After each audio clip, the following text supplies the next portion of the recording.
Hay una ciudad, existía una ciudad que la Biblia menciona, una ciudad que los historiadores mencionan, una ciudad que estuvo en la mente en algún momento en la historia de muchas personas que estaban alrededor.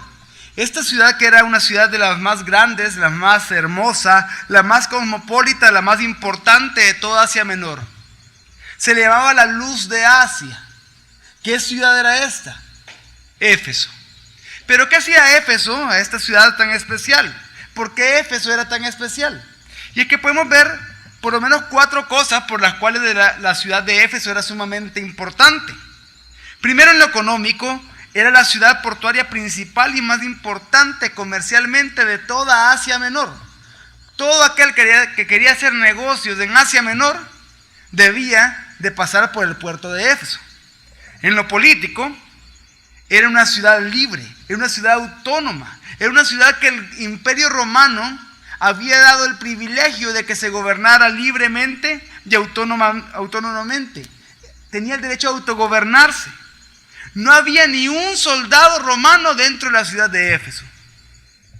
En lo deportivo también era muy importante, porque los grandes juegos se realizaban ahí. Juegos tan importantes, tan reconocidos y tan grandes en su época que competían directamente con los Juegos Olímpicos de Atenas. Y en lo religioso era una ciudad muy conocida. Era un centro mundial de adoración a Artemisa o a la diosa Diana, como se le llamaba en el Imperio Romano. Tanto así que el templo de Artemisa, el templo de Diana, era considerado una de las 7 maravillas del mundo antiguo. Ese templo de Diana era impresionante en cuanto a su lujo, en cuanto a todas las cosas que ahí se podían ver. Era el principal y más importante lugar de culto a la diosa Diana. Habían eunucos a disposición del servicio a esta diosa falsa. Habían miles de prostitutas que ejercían de sacerdotisas para dirigir las orgías y fornicaciones, para ayudar a las personas que ahí se acercaban a trascender para la adoración a Diana. Habían cientos de predicadores falsos, de cantantes, de flautistas, de danzarinas, que promovían la histeria colectiva todo el día, 24 horas. Sus fornicaciones incluían la mutilación de miembros y desmembramiento en ofrenda a esa diosa falsa. Y en medio de esta esplendorosa pero podrida ciudad metropolitana nació una iglesia que, comenzando siendo pequeña, creció rápidamente en gran número y afectó grandemente a toda la ciudad y a toda la región de Asia Menor. Esta era la iglesia de Éfeso. Esta poderosa iglesia cristiana de Éfeso nació en medio de la corrupción moral, de la corrupción espiritual, en medio del paganismo, en medio del caos, en medio de la prosperidad de una ciudad entregada al pecado. Por ello, no nos debe de extrañar que Pablo, quien fundó esta iglesia, él también cuidó esta iglesia, la llenó de doctrina a sus miembros, tanto así que es la ciudad en la que Pablo más tiempo permaneció de todas las ciudades que visitó en sus viajes misioneros. Cuando él salía, dejaba encargada a la iglesia solo a maduros espirituales, a personas de buen testimonio y personas que eran muy fuertes en la fe y en el uso de la palabra de Dios, muy fuertes en la doctrina. Por eso vemos que a lo largo de la historia de la iglesia de Éfeso, solo grandes hombres de la fe, solo grandes cristianos del evangelio dirigieron esta iglesia. Tenemos, por ejemplo, a Aquila junto con su esposa Priscila. Luego de esto, Apolos, que era poderoso en la palabra de Dios. Pablo mismo, quien fue su fundador, como lo dije antes. Timoteo, aquel discípulo cercano de Pablo. Y tiempo después de ellos, el mismo apóstol Juan dirigió esta iglesia. Pero ¿por qué era tan importante que fuertes hombres de la fe dirigieran esta iglesia? Porque tenía grandes enemigos filosóficos en Éfeso y en toda la región de Asia Menor. ¿Cuáles eran los principales enemigos de esta iglesia? Primero podemos mencionar a los judaizantes. Los judaizantes lo que buscaban es que todos practicaran las ordenanzas de la palabra de Dios, que todos practicaran la ley de Moisés, pero para que se pudieran salvar. Ellos decían que para salvarse no era suficiente Jesucristo, sino que también debían de tener un cumplimiento a la ley. a todos los rituales, a todas las ceremonias y a todas las ordenanzas de la ley de Moisés. Y dentro del judaísmo existían muchas sectas judío-cristianas. Y de ahí se fueron haciendo más y fueron tomando notoriedad muchas de ellas. Y una de las sectas que más influyó también, de las sectas judío-cristianas, que más influyó en Éfeso y en toda Asia Menor, era la secta de los ebionitas. Los ebionitas fue la más antigua secta cristiana, judío-cristiana, que declaraba que sí, Jesús era el Mesías. Pero negaban enfáticamente 3 cosas acerca de Jesús. Negaban su preexistencia, negaban su naturaleza divina y negaban su nacimiento virginal. Por eso es que ellos solo buscaban cumplir la ley de Moisés para salvación. Tenemos un segundo grupo, y este es de los grupos más peligrosos: los gnósticos, que se llamaban a sí mismos cristianos. Los gnósticos eran griegos, algunos eran helenistas, que creían que Dios es un Dios inalcanzable e inaccesible para los de la tierra en su estado natural, y que por lo tanto la única manera de conocer a Dios era a través del desarrollo de la gnosis, es decir, del conocimiento de todo cuanto ese ser impersonal e invisible había provocado. Todo lo que Dios, que es un ser impersonal e invisible, había hecho, la gente lo tenía que conocer, tenía que trascender en ese conocimiento. Los gnósticos creían que entre más conocen el universo, más se conocían ellos mismos y por lo tanto estaban más cerca cada vez de conocer la mente de Dios. El gnosticismo no era una secta como tal, sino que era todo un sistema de pensamiento filosófico sincrético introducido fuertemente en el pensamiento común de la sociedad de esa época. Introducido fuertemente tanto en el pensamiento helenístico, también en el pensamiento cristiano. Y aunque parezca difícil de creer, en el tiempo de Juan, al final del primer siglo, 50 años aproximadamente o un poco más después de la resurrección de Jesús, la gente no tenía problema en aceptar la deidad de Jesús. Pero muchos, por este pensamiento gnóstico, tenían un gran problema de aceptar que Jesús fue completamente hombre. Tenían problema con aceptar la humanidad de Jesús. Y es que este pensamiento gnóstico era bastante antiguo. Y vemos que incluso la filosofía de Platón influenció tanto el pensamiento griego que ellos, por tratar de mantener impecable la imagen que ellos tenían de sus dioses, inventaron teorías que fueron heréticas para tratar de explicar la humanidad de Jesús, si es que Él era Dios. Ellos hicieron esto ya que pensaban que un Dios es tan puro que ni siquiera puede tocar la materia, al crearla o dejarla suceder, ya que todo lo que es materia es malo, todo lo que es materia es impuro según este pensamiento gnóstico, según esta filosofía gnóstica. Y decían que lo que era puro era lo que era inmaterial, lo que era espiritual. Así que ellos no podían concebir cómo Dios podía ser puro si hubiera tomado forma humana. Y entonces, cuando la gente escuchaba todo este pensamiento gnóstico, toda esta filosofía gnóstica, entonces sucedía lo inevitable: creer en alguien que no es Dios verdadero. Se estaban dejando seducir por esta filosofía que era tan fuerte en toda esa sociedad durante esa época. Y creían en Dios, pero no en un Dios verdadero. ¿Por qué? Porque al eliminar la encarnación de Dios en el mundo, se pierde entonces la enseñanza central del Evangelio, la expiación de pecados, la salvación por gracia. Es decir, que al quitar la encarnación, se esfuma el cristianismo como tal. Pero este pensamiento tan peligroso y tan común, y que tanto invadía las mentes de las personas en esta época, de este pensamiento toma forma otro pensamiento herético, llamado docetismo. El docetismo afirmaba todo lo que los gnósticos creían, más la creencia que la divinidad no puede aceptar cambios de forma ni sufrimiento. Es decir, decían, la divinidad no puede tomar forma material, porque la materia es impura, es mala. Pero además de esto, la divinidad no puede cambiar de forma y ni siquiera puede sufrir. Y el máximo exponente del docetismo fue un personaje llamado Cerinto, que fue contemporáneo del apóstol Juan. Y este gran hereje, muchos comentaristas piensan que por él y por la gnosis es que Juan escribió específicamente sus cartas como defensa a la fe cristiana. Este hereje, Cerinto, decía que Cristo y Jesús eran dos seres distintos, que Jesús era un hombre ordinario, que Jesús era un hombre común y corriente, nacido de María, pero que Cristo era una sustancia divina. Por tanto, en el bautismo de Jesús lo que sucedió es que Cristo vino a poseer al humano Jesús. El ser divino Cristo vino a poseerlo. Y así estuvo durante su ministerio.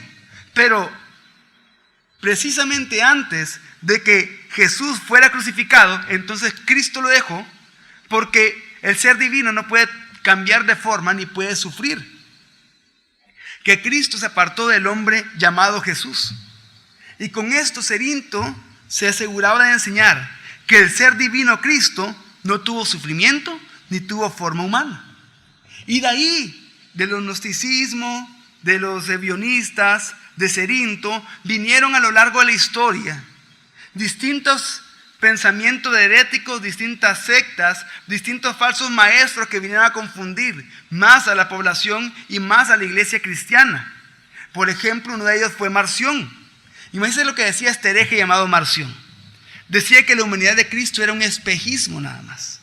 Era una imagen sin sustancia. De ahí decían que Cristo fingía ser Jesús, pero sin ser Jesús realmente, era como un holograma. De ahí viene Apolinar, que dice que la encarnación solo supuso el tomar forma humana, pero que no tenía entendimiento humano como tal, ni alma humana, por lo tanto no era humano y ni sufrió realmente, sino que el ser humano venía a ser un símbolo nada más o un tipo de Dios en Jesús. Y luego viene Arrio mucho tiempo después, que expresamente dijo que el Hijo no era Dios preexistente ni eterno, sino que Él fue el primer ser creado por el Padre, que tenía un origen mientras que Dios no tiene origen, y que el Hijo por ser creado no era Dios, no compartía la misma sustancia de Dios, pues uno era el creador y otro fue el primero en ser creado. Y es que vemos que por más de 5 siglos, la iglesia de Jesucristo tuvo que defender ardientemente la deidad de Cristo, su humanidad y su encarnación de estas herejías. Pero ¿por qué mencionar todo esto?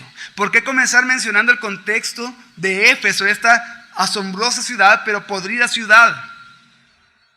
Porque es en medio del paganismo y en medio de distintas sectas que se llamaban a sí mismos cristianas incluso. Fue en medio de esto, en este contexto, es que se predicaba el evangelio en Éfeso y en toda Asia Menor. En ese contexto de religiones paganas y filosofías diversas. Un contexto peligroso, tal como el que vivimos hoy en día.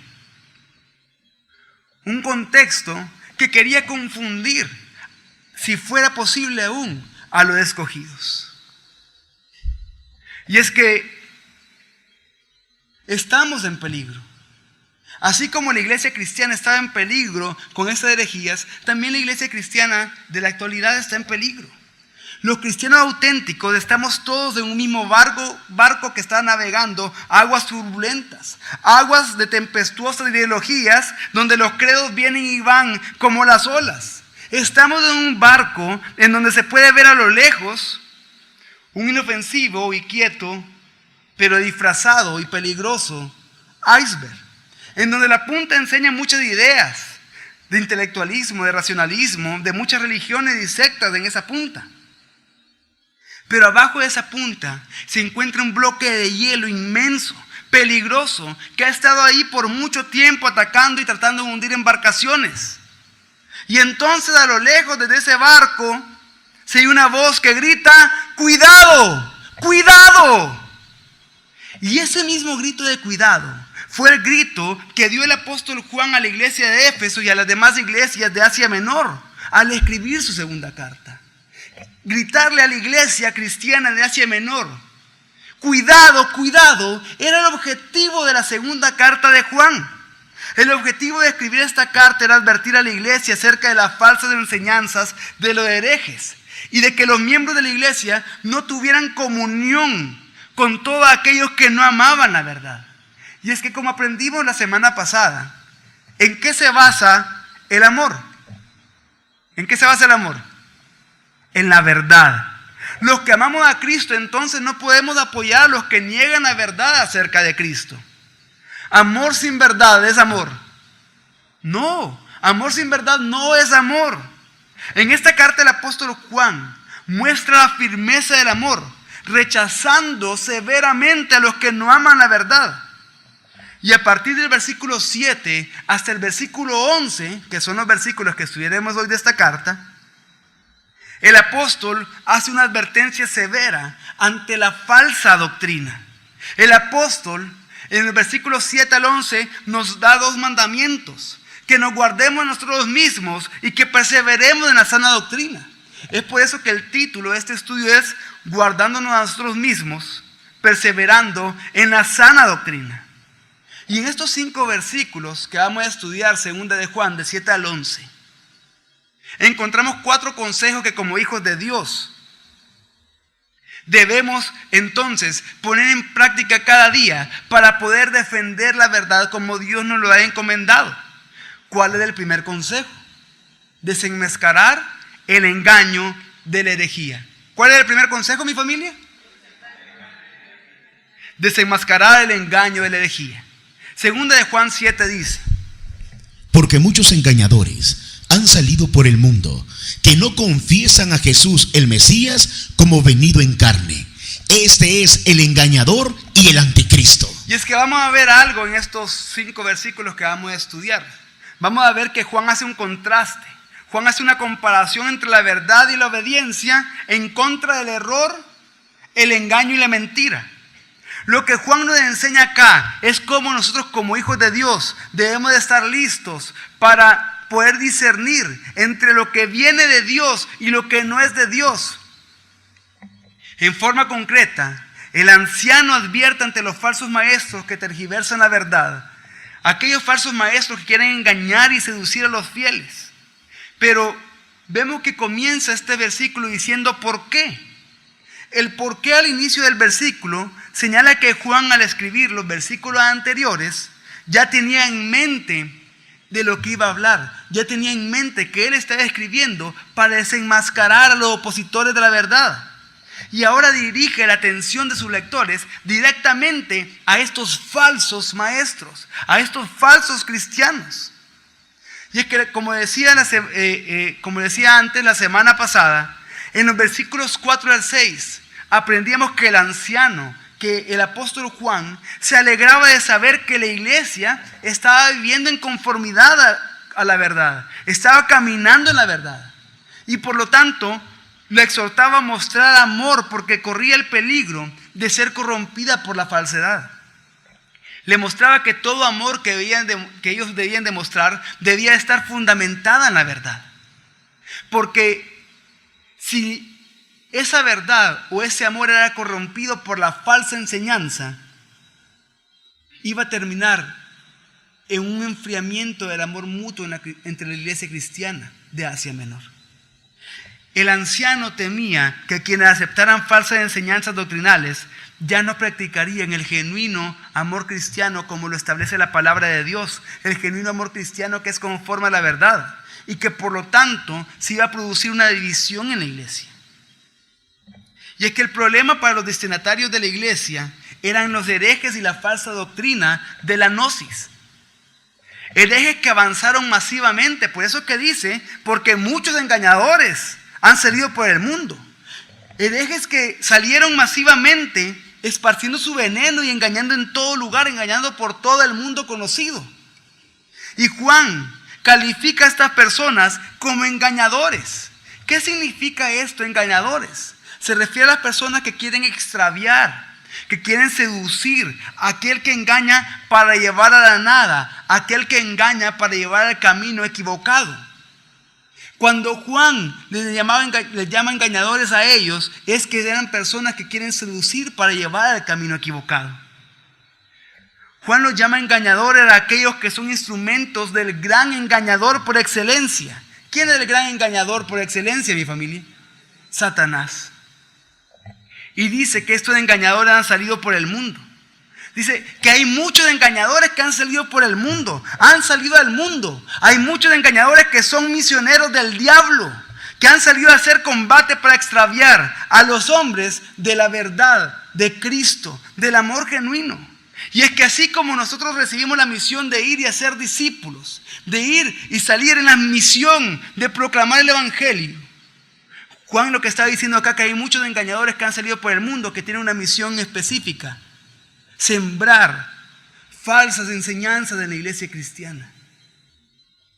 Pero Juan también nos dice cómo reconocer a los engañadores. Y es que reconocemos a los engañadores por su profesión doctrinal, por lo que ellos profesan creer. Que lo que ellos creen está en contra del evangelio, está en contra de la sana doctrina.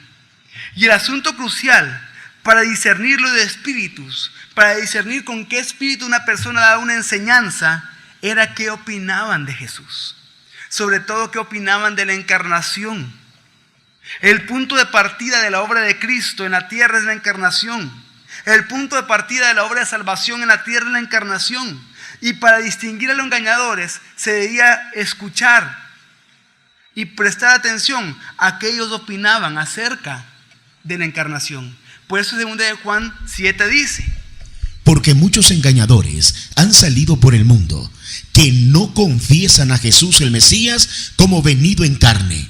Este es el engañador y el anticristo. Y es que dice que estos muchos engañadores han salido por el mundo. Pero dicen qué es lo que profesan estos engañadores. Dice que no confiesan a Jesús el Mesías como venido en carne.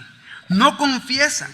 No confesar, en la manera que está escrita acá en griego, es negar, es rechazar. Es decir, que esos engañadores estaban rechazando, estaban negando que Jesús había venido en carne. Y es que los gnósticos y los desetistas rechazaban que Jesús hubiera encarnado. Y en consecuencia rechazaban que Jesucristo fuese Dios y hombre.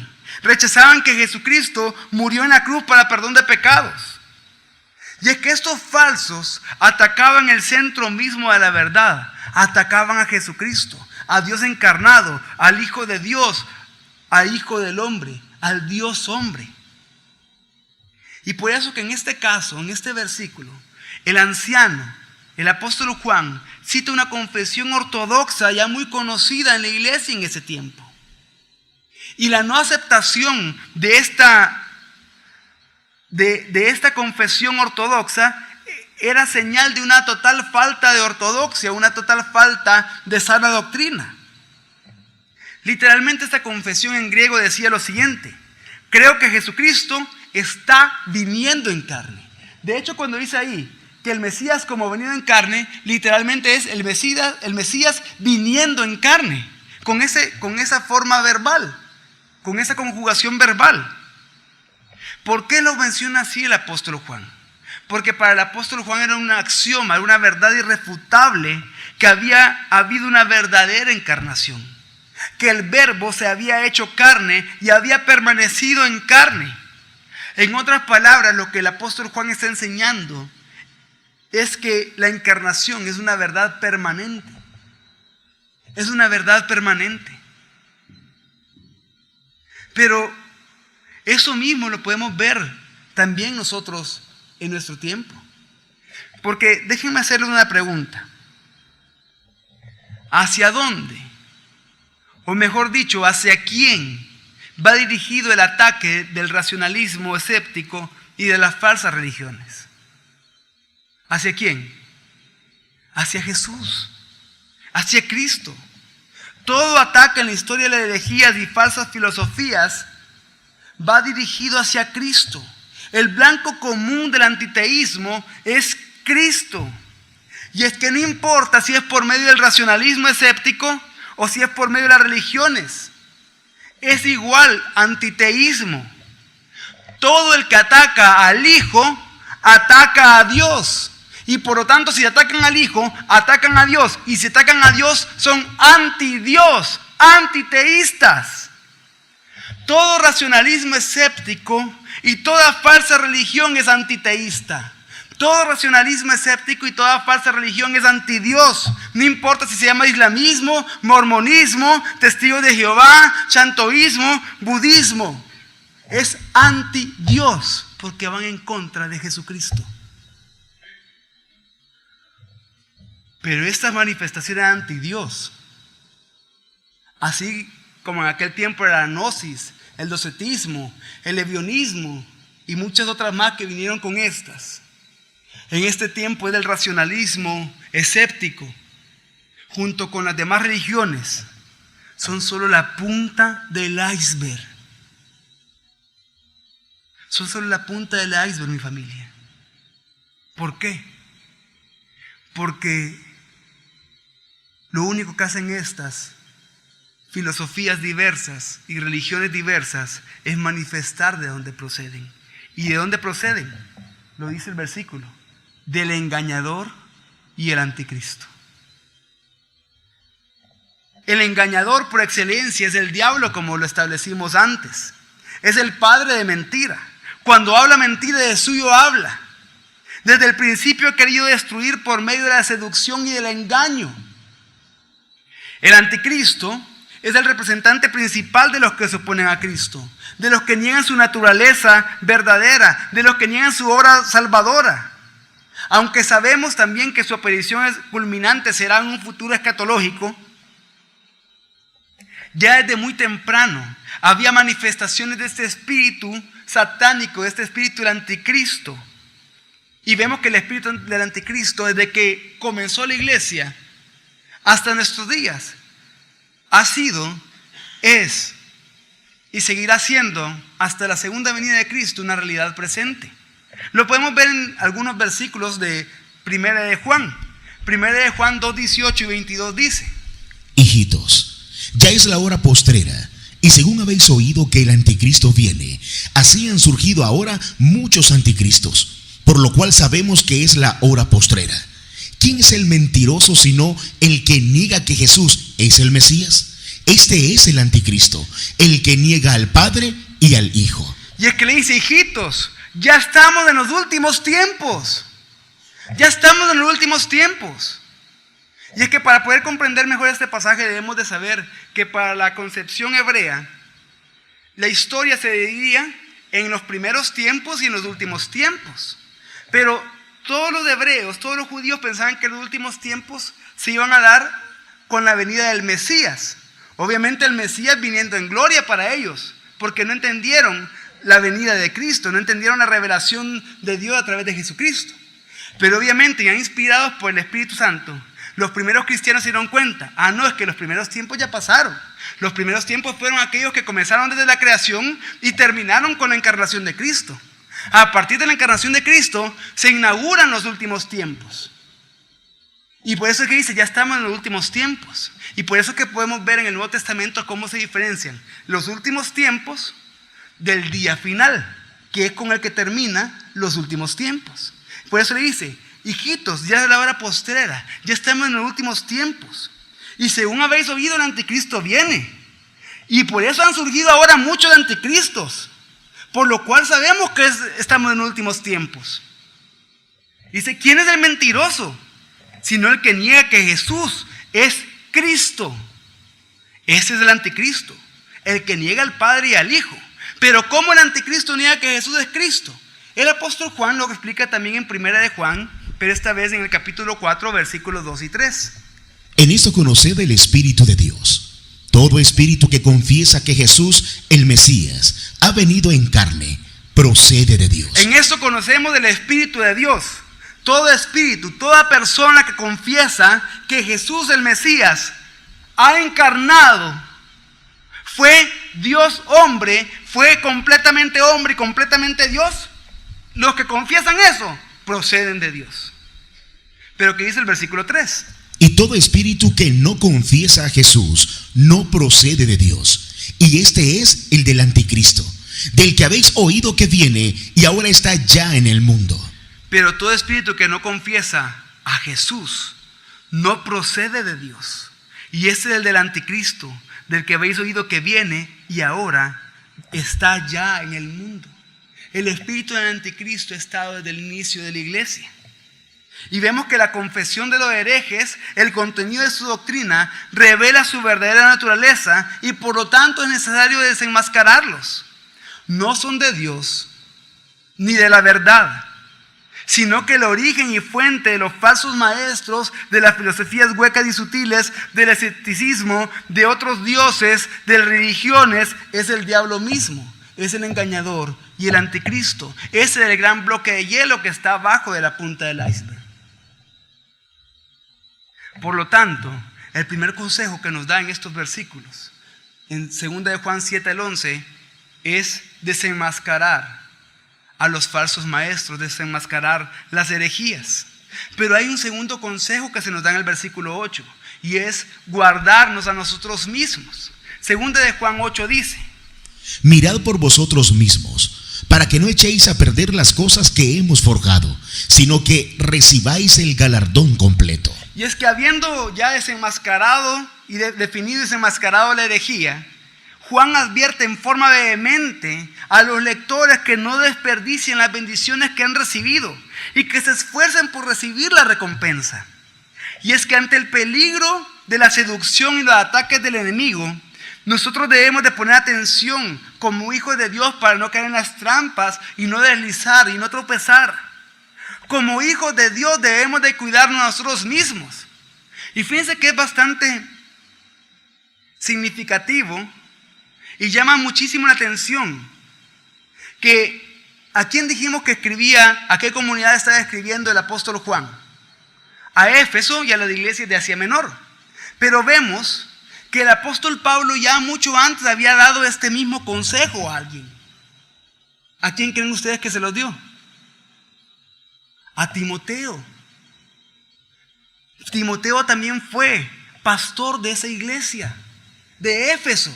¿Y qué le dice el apóstol Pablo a Timoteo? Leamos 1 Timoteo 4:16. Ten cuidado de ti mismo y de la doctrina. Persiste en estas cosas, porque si haces esto, te salvarás a ti mismo y a los que te escuchan. Le dice dos cosas: ten cuidado de ti mismo y de la doctrina. Le da dos consejos, los mismos consejos que da el apóstol Juan. En el versículo 8 vemos que el apóstol Juan manda a cuidarnos a nosotros mismos, a ver por nosotros mismos. En el versículo 9 vamos a ver que nos manda a cuidar de la doctrina.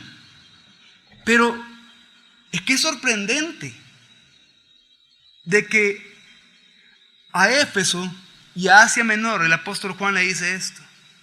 Pero ya algunas décadas antes el apóstol Pablo le había dicho lo mismo a Timoteo. Y es que debemos como hijos de Dios de cuidar de nosotros mismos, porque el corazón humano es vulnerable, es engañoso. Los sentimientos del corazón engañan y los pensamientos pueden desviarse. Por eso se requiere que seamos sobrios, que vigilemos, que nos mantengamos firmes. Mirar a sí mismo no significa ser egoísta.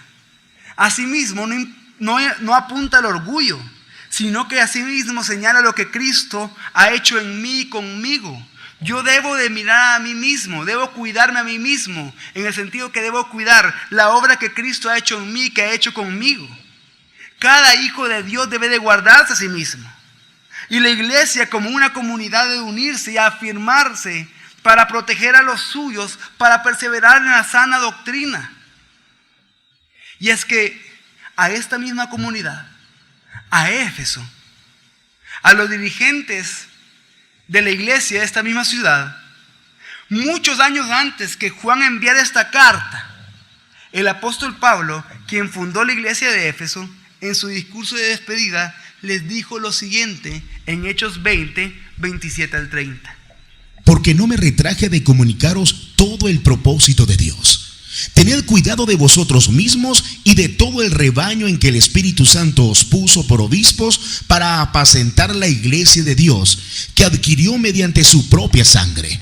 Y aquí vemos que el apóstol Pablo estaba en Troas de Mileto y él iba a partir a Jerusalén y ya no iba a regresar a ese lugar. Ya no iba a ver a esos líderes que él mismo puso en la iglesia de Éfeso, a los cuales seguramente a la mayoría él mismo discipuló.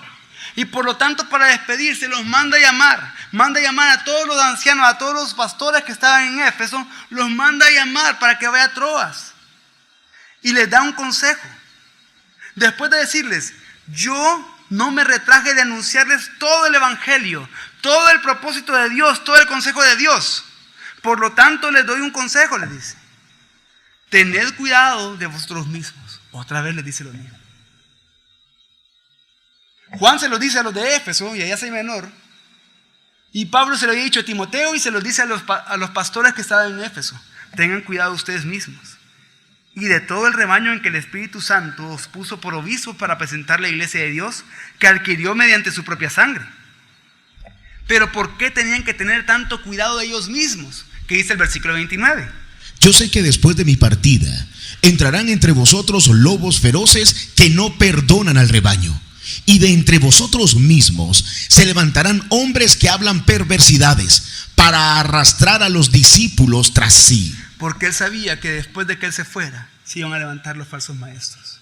Y esos falsos maestros iban a salir de la iglesia, de personas que estaban en la iglesia y de que nunca fueron cristianos. De personas que son apóstatas y que no van a perdonar al rebaño con sus falsas filosofías y sus falsas doctrinas.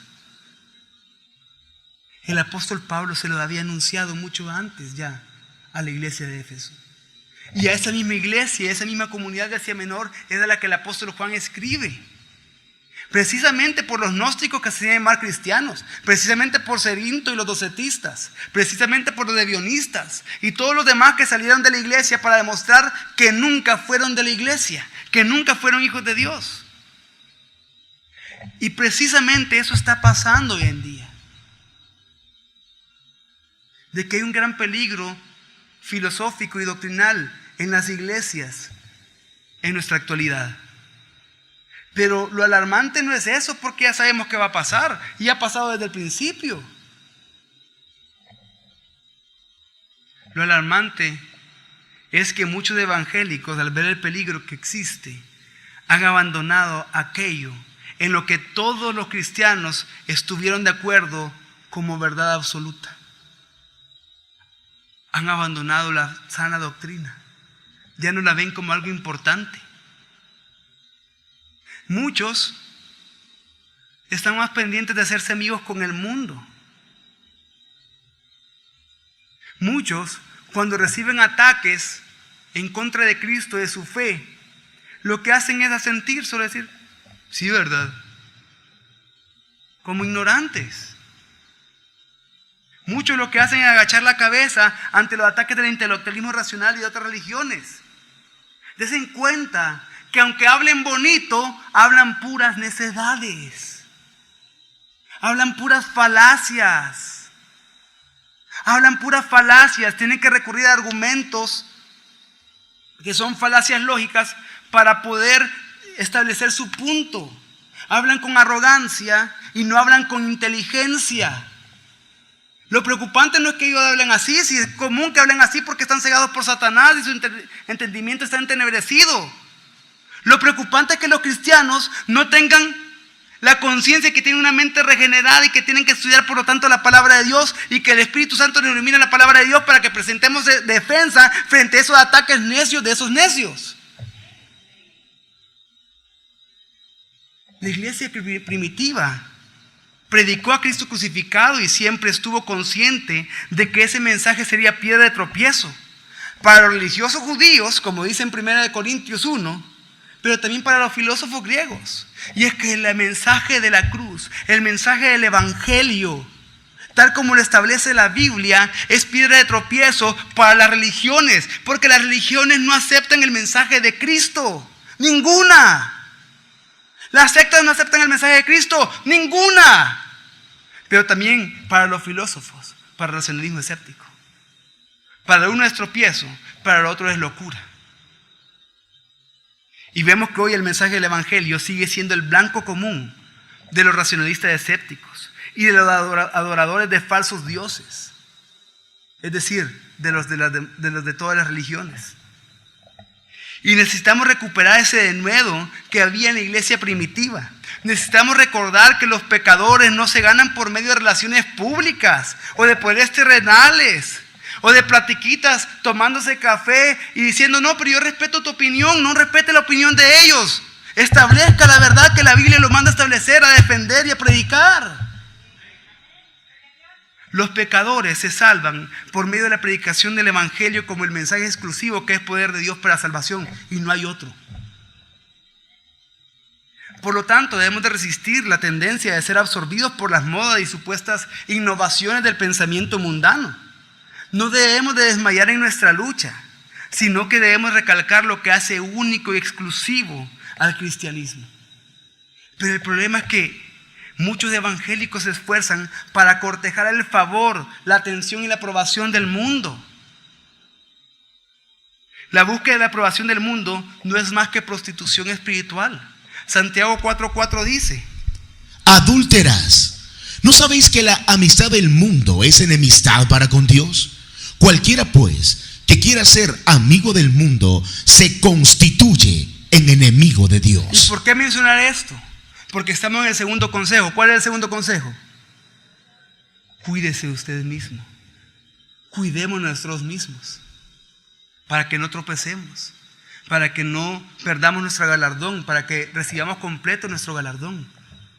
Siendo amigos del mundo, no nos cuidamos nosotros mismos, ni mucho menos la doctrina. Ahí hay muchos que cuando hablan de su profesión, cuando hablan de sus conocimientos, cuando hablan de sus estudios, cuando hablan de sus carreras, de sus maestrías, de sus doctorados, de sus hobbies, de su familia, de sus empresas, ahí sacan el pecho y levantan la cabeza. Pero cuando hablan de su fe, la panza sacan y agachan la cabeza. Cobardes. ¿Por qué? ¿Por qué? ¿Acaso usted cree que lo que creemos nosotros los cristianos no es razonable? ¿Acaso ellos nos atacan porque lo que creemos no es razonable? No nos atacan por eso. Y es que debemos de saber que siempre ha existido y existirá una incompatibilidad fundamental e irreconciliable entre la iglesia y el mundo. El pensamiento cristiano está en desarmonía total con todas las filosofías y las religiones del mundo. La fe en Cristo supone una negación implícita de todos los valores mundanos. La verdad bíblica contradice todas las religiones del mundo. El cristianismo mismo es, por ende, la antítesis misma de todo lo que el mundo admira. ¿Pero por qué? Porque el mundo piensa que lo que la iglesia cree es de tontos, que no es razonable. ¿Acaso es por motivos intelectuales que no creen como nos quieren hacerlo ver a nosotros? No, no es por motivos intelectuales. ¿Y entonces por qué es? Juan 7:7 dice lo siguiente: no puede el mundo aborreceros, pero a mí me aborrece, porque yo testifico de él que sus obras son malvadas. ¿Por qué el mundo aborrecía a Jesús? Porque él testificaba que las obras del mundo son malvadas. El desprecio del mundo hacia el cristianismo es por motivos morales, no intelectuales. Juan 3:19-20 dice: y esta es la acusación, que la luz vino al mundo, y los hombres amaron más las tinieblas que la luz, pues sus obras eran malas. Porque todo el que practica lo malo aborrece la luz, y no viene a la luz para que sus obras no sean expuestas. El negar la fe cristiana no es por motivos intelectuales, porque hay muchísimos motivos intelectuales por los cuales no se puede negar la fe cristiana. Es por motivos morales. La verdad bíblica es fija y constante, no es sujeta al cambio ni a la adaptación. Las diversas modas y filosofías que dominan al mundo cambian de generación en generación, pero la única que permanece constante es el odio del mundo hacia Cristo y su evangelio. Y hasta que el Señor mismo regrese y establezca su reino en la tierra, sin importar cuál sea la ideología que tenga mayor popularidad en ese tiempo, el mundo será tan hostil a la verdad bíblica como todos los sistemas y paradigmas que han estado antes de ese día. Nosotros debemos de guardarnos a nosotros mismos. No perdamos, no echemos a perder las cosas que con sangre y sufrimiento otros han forjado. No menospreciemos la palabra de Dios. Mejor trabajemos hasta recibir ese galardón completo, hasta llegar a la meta, el premio supremo del llamamiento en Cristo Jesús. Y es que al simpatizar con la falsa doctrina, las personas no se cuidan de sí mismos. Al simpatizar con el mundo que promueve esas falsas doctrinas, las personas no se cuidan a sí mismos. La inconsistencia en la vida cristiana, la inconsistencia entre estar con un pie en el mundo y con un pie en la iglesia, trae consigo debilidad. Y es que si yo me paro normalmente así, entonces yo puedo tener cierta base y cierto equilibrio. Pero si me paro así y estoy con un pie en el mundo y con un pie en la iglesia, esto trae debilidad, trae desequilibrio. Y ese desequilibrio se ve en el tropiezo doctrinal que puede haber en las personas por no cuidarse a ellos mismos, ser susceptible de ideas erróneas. El que coquetea con enseñanzas ajenas a la Escritura, el que coquetea con filosofías seductoras, corre el riesgo de perder el premio final y puede ser llevado incluso al borde de la apostasía. Y que con esto no estoy hablando de salvación. El apóstol no está hablando de salvación acá. ¿Por qué? Porque Satanás no puede anular nuestra salvación, pero puede dañarnos tanto al desviarnos de nuestra fe, al desviarnos del camino, al desviarnos de la carrera que tenemos por delante, en el sentido que fracasemos como creyentes, de manera que ante el trono de Cristo vamos a ser avergonzados, porque no recibiremos recompensa, sino que sufriremos pérdida. Si bien es cierto, muchos serán salvos, pero así como por fuego, como lo establece Pablo en Corintios. Y es que el apóstol Juan se preocupa para que cada uno en la iglesia reciba el galardón completo. Se puede perder parte del premio, como cuando un obrero no trabaja la jornada completa y solo recibe parte del salario del día. Pero nosotros, como obreros de Cristo, siendo responsables y firmes, preservando en la doctrina y trabajando fiel en la obra, los creyentes recibiremos la recompensa, el premio completo. Por eso nos cuidamos a nosotros mismos. Pero el apóstol Juan también da un tercer consejo en el versículo 9, y es que perseveremos en la sana doctrina. Segunda de Juan 9 dice: todo el que se desvía y no permanece en la doctrina del Mesías no tiene a Dios. El que permanece en la doctrina, éste tiene al Padre y al Hijo. Y es que el apóstol Juan, una vez más, fiel a su estilo, no deja lugar intermedio. Recuerda los dos bandos de la humanidad. O perseveramos y permanecemos en la sana doctrina y tenemos a Dios, o nos extraviamos y mostramos que nunca lo hemos tenido. Cuando el apóstol escribe todo el que se desvía, esa expresión en el idioma original literalmente quiere decir todo el que quiera adelantarse, todo el que quiera ir más allá. ¿A qué se refería el apóstol Juan? Se refería a los que pensaban que podían ir más allá de la sana doctrina, de salirse de ella con nuevas enseñanzas, de transgredir los límites de la doctrina establecida. Y es que para entender mejor esto debemos de ver la doctrina como un cerco, como un muro. Y dentro de ese muro, dentro de ese cerco, nosotros podemos estar con libertad. Pero hay algunos que quieren saltarse el cerco, quieren ir más allá. Y entonces se están desviando de la sana doctrina. Quieren salirse de la sana doctrina con nuevas enseñanzas. Quieren transgredir los límites de la doctrina establecida. Y es que en ese tiempo como ahora, el peligro de la seducción era muy alto. Porque los gnósticos lo que estaban haciendo es proclamar una religión, una filosofía de avanzada. Los gnósticos lo que estaban haciendo es proclamar una religión progresiva, un sistema de creencias moderno, y decían que el evangelio está obsoleto y primitivo. Lo mismo que sucede hoy. Y es que aquí podemos ver un gran contraste. Por un lado, los gnósticos impulsados por el afán de avanzar, de buscar a Dios en esferas superiores de conocimiento y experiencias místicas. Pero por otro lado, los verdaderos creyentes, que simplemente ya tienen a Dios. Por lo tanto, solo pueden buscar en Dios mismo y en la autorrevelación que Dios ha hecho de sí mismo, que está en la palabra de Dios. No necesitamos ir más allá. todo lo que concierne a la vida y la piedad, Dios nos lo ha dado por medio de su palabra.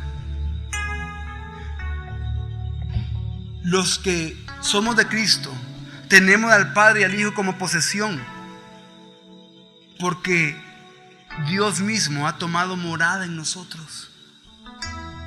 Pero ¿acaso no vemos que los racionalistas escépticos lo que buscan enseñar es que creer en Dios es propiedad de fábulas, de cuentos de hadas, que el mundo ya no necesita eso, que en otro tiempo el mundo no necesitaba porque era una humanidad que estaba en pañales, pero ahorita el mundo ya está saliendo de su adolescencia y por lo tanto la idea de Dios ya no es permitida, porque el mundo ya evolucionó en su pensamiento, por lo tanto ya no hay que creer en Dios, quieren ir más allá de Dios.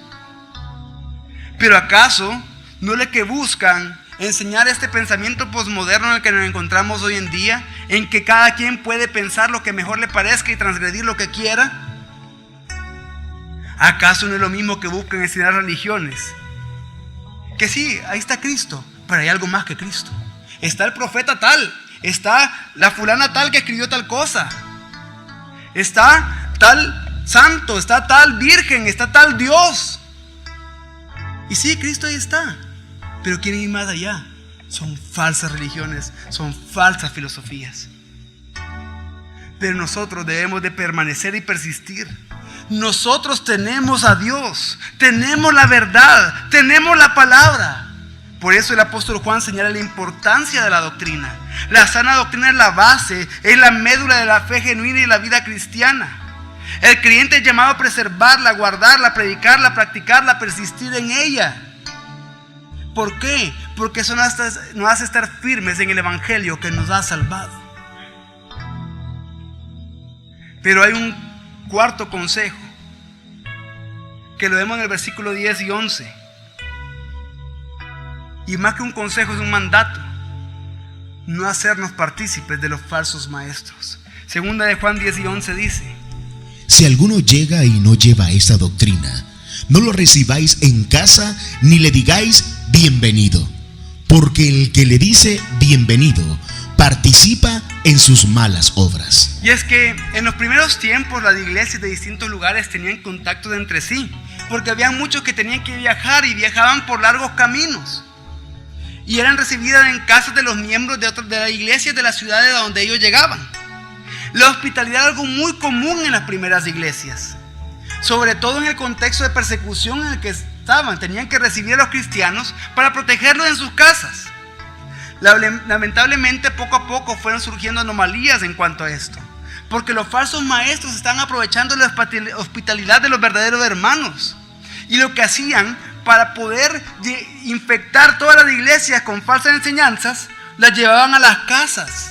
Se aprovechaban de la hospitalidad para introducir falsas enseñanzas a las casas, y así se propagaban en todas las iglesias. Es por eso que Juan manda que los falsos maestros no los dejaran entrar en sus casas, y ni siquiera que los saluden. A eso se refiere decirle bienvenido, a un saludo, porque en ese tiempo bienvenido era un saludo. En ese tiempo el saludo consistía en buenos deseos entre cristianos. El saludo era una bendición para lo que esas personas estaban haciendo. Y Pablo dice: no les digan bienvenidos, no los saluden. Ustedes no pueden bendecir esas obras satánicas que ellos están haciendo. No lo pueden hacer, porque saludar era desear paz y bendiciones de Dios para una persona. Un verdadero cristiano no podía bendecir a los que propagaban falsas doctrinas y querían destruir las iglesias. Por eso, como dice un comentarista acerca de este versículo específicamente, dice: cuando la verdad no es parte del equipaje del viajero, la hospitalidad debe ser negada de parte de los que son fieles a la verdad. No puede entrar, ni saludarlos siquiera, ignórenlos.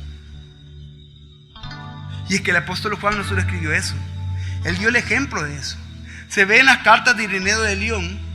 Se puede ver en las cartas de Ireneo de León que Ireneo escribe que en una ocasión el apóstol Juan va a uno de los baños públicos de Asia Menor, que desde entonces ya estaban de moda, los famosos baños turcos. Va a uno de esos baños y ahí estaba Cerinto, el hereje ese Cerinto estaba ahí. Y cuando Juan lo ve, dice en voz alta: vámonos. No sea que todo este lugar se caiga por el hijo del diablo que está ahí. No tenemos nada que hacer aquí. Y se fue. Radical. Pero hay algunos que de repente ven a aquellos que expresamente son falsos maestros, falsos hermanos. Hay que le voy a saludar porque si no se va a ofender.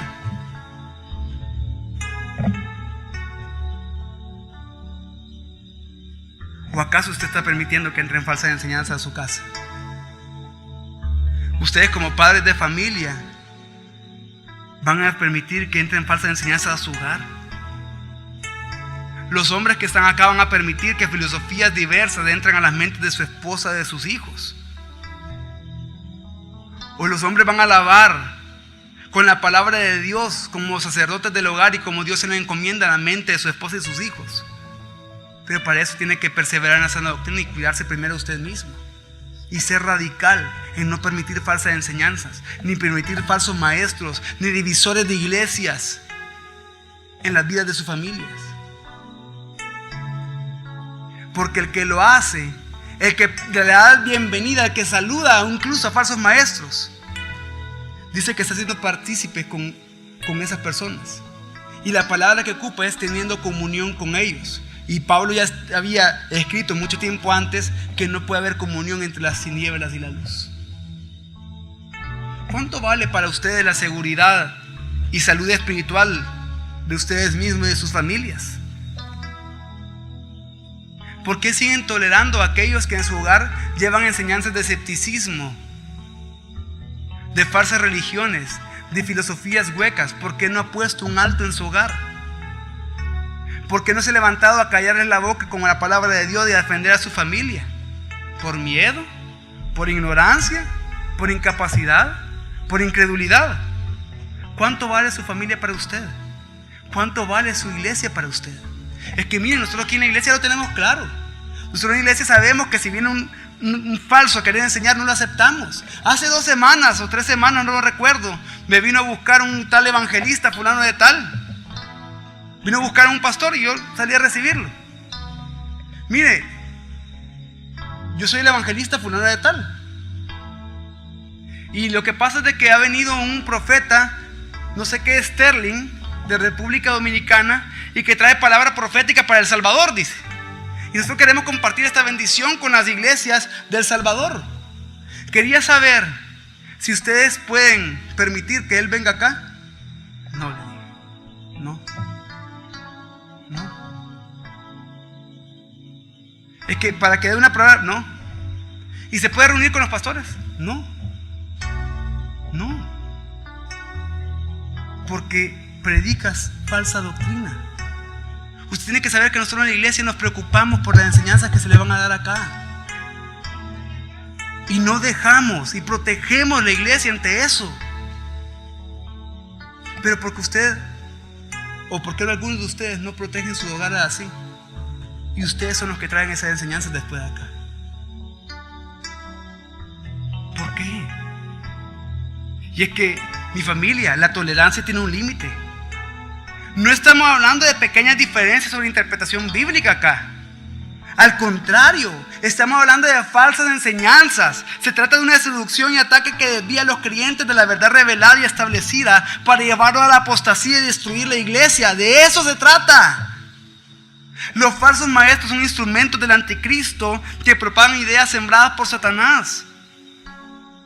No basta con rechazar sus ideas con argumentos teológicos nada más. Se debe impedir que tengan acceso a la iglesia y a los hogares cristianos. Nuestra labor es defender la iglesia, ser columna y baluarte de la verdad. Como dijo Martín Lutero, el púlpito del trono de la palabra de Dios. No se puede parar alguien aquí enfrente a hablar cosas que no sean conforme a la palabra de Dios y provengan de la palabra de Dios. Y es que el rechazo determinante es una acción de autoprotección de la iglesia. Hay muchos miembros de las iglesias hoy en día, lamentablemente, que no tienen el conocimiento bíblico y la capacidad suficiente para discernir y juzgar a los engañadores con la palabra. Por eso es que nosotros debemos, como hermanos en Cristo, protegerlos también a ellos. Y es lo que hacemos. Y es por eso también que vamos a comenzar una campaña el 15 y 16. Espíritu Santo, Dios blasfemado, Dios desconocido, Dios ignorado. Para que conozcamos a Dios Espíritu Santo, a esa persona de la Trinidad. Para que conozcamos su deidad, su gloria, sus atributos, su obra en Cristo Jesús mismo y en la iglesia cristiana, su obra en usted y en mí, conforme a la palabra de Dios. Pero al mismo tiempo, al comenzar la campaña, los estudios bíblicos se convierten en predicaciones apologéticas que van a desenmascarar las herejías en contra de Dios, de Espíritu Santo.